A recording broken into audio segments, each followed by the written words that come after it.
Guvernul vrea să verifice toate dosarele persoanelor cu handicap care beneficiază de asistență socială. Deocamdată însă restricțiile bugetare sunt cele care fac legea.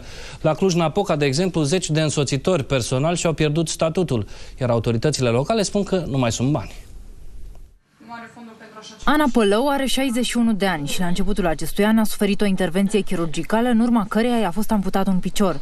Ea a fost inclusă în registrele Direcției de Asistență Socială din Cluj-Napoca pe lista persoanelor cu handicap grav. Soțul ei a solicitat să fie angajat ca însoțitor. Am mers am introdus dosarul pentru handicap, după aceea am făcut cerere pentru a fi încadrat ca însoțitor la soție. Aș vrea și doresc foarte mult să rămâne soțul acasă și să mă grijească el. N-aș vrea unul străin. Ana Pălău beneficiază de indemnizația prevăzută de lege și tot conform legii ar trebui să aibă și un însoțitor personal.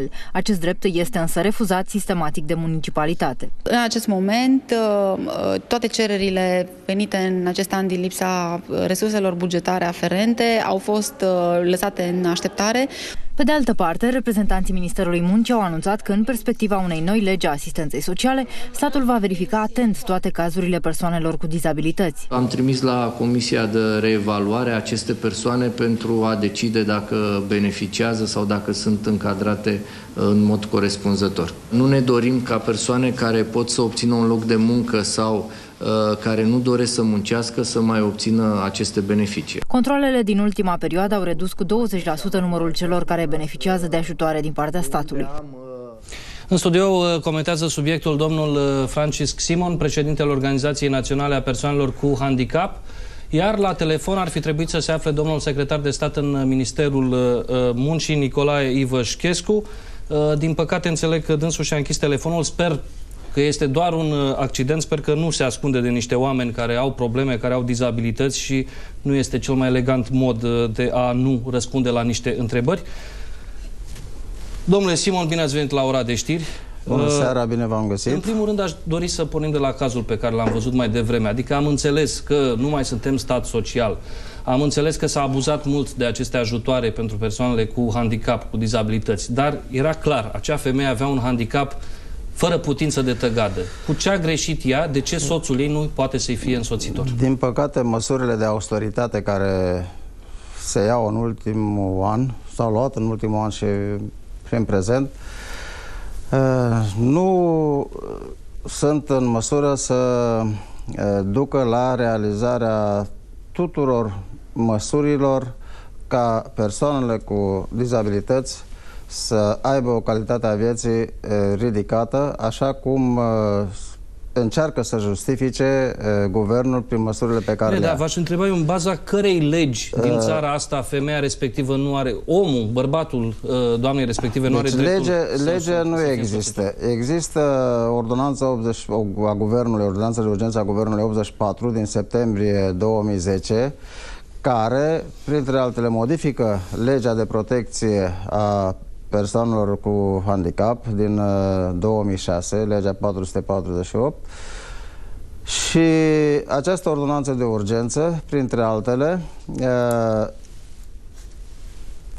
face ca persoanele cu handicap grav să nu poată să beneficieze în totalitate de serviciile unui asistent personal, motivându-se că nu există bani. Ce se întâmplă cu oamenii aceștia? Ce face statul pentru a suplini această lipsă? Face rampe la instituțiile publice? Instalează rampe pe autobuze? Că văd că nu face nimic decât taie bani de la acești oameni. Această scuză că nu există bani, nu se face nimic și nu s-a făcut prea mult nici în anii anteriori.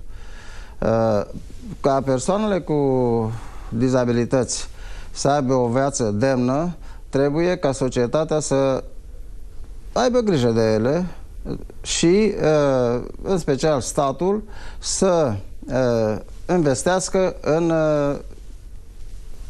rezolvarea problemelor pe care Vreau să vă întreb necesitează. cum se derulează aceste proiecte de asistență socială pentru persoanele cu dizabilități în țări mai depășite decât noi. Noi suntem avansați deja, nu mai suntem stat social.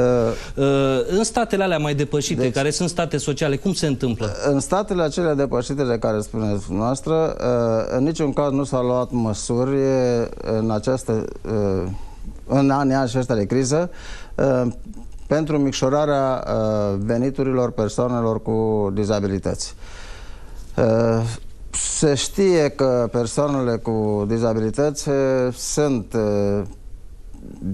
cei mai săraci dintre săraci și statul român a găsit soluția ca să jecmănească practic persoanele cu dizabilități prin măsurile acestea de austeritate.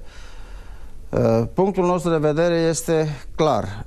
În niciun caz nu trebuia să se atingă de veniturile persoanelor cu dizabilități, așa mici cum erau, și cea mai mare lovitură a fost cu persoanele cu dizabilități grave, deci cu handicap grav, care au dreptul, conform legii, la asistent personal și, conform ordonanței de urgență 84, din scuza aceasta că nu există bani, asistențe personal în foarte mare parte a județelor a fost trecute în șomaj sau, și mai grav, nici cel puțin în șomaj, au fost concediați în masă. Bun, e clar că suntem în această situație nenorocită. Dumneavoastră, cu organizația pe care o reprezentați și probabil cu alte organizații de profil, ce aveți de gând să faceți? Cum purtați dialogul cu autoritățile? La fel vă închid telefonul, vă întorc spatele? Cum se desfășoară acest dialog?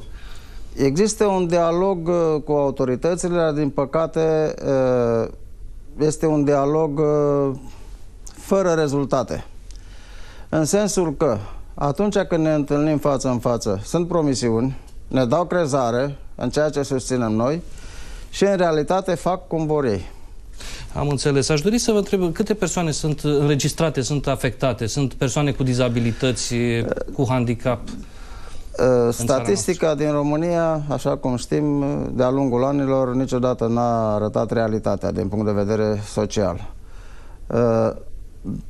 Statistica oficială arată că sunt peste 600.000 de persoane cu handicap înregistrate la sfârșitul anului 2010. În realitate, din sursele pe care le avem noi, organizații neguvernamentale, numărul lor depășește 2 milioane. Asta înseamnă că există mari șanse ca o parte dintre aceștia să se uite în acest moment la emisiunea noastră. Vreau să vă întreb ce credeți dumneavoastră, cum au reacționat la faptul că domnul secretar de stat Nicolae Ivășchescu a închis telefonul după ce promisese în prealabil că va intra în direct în legătură cu dumneavoastră, în legătură cu telespectatorii, pentru a da niște explicații. Eu cred că nici nu pot să comentez acest gest care dovedește lipsă de responsabilitate față de problemele sociale, față de persoanele cu dizabilități în mod deosebit, știind că la această emisiune se va discuta și despre asistența socială a persoanelor cu dizabilități. Domnule Simon, vă mulțumim mult pentru prezența la ora de știri și ne pare rău că domnul secretar de stat nu s-a deranjat să răspundă câtorva întrebări în această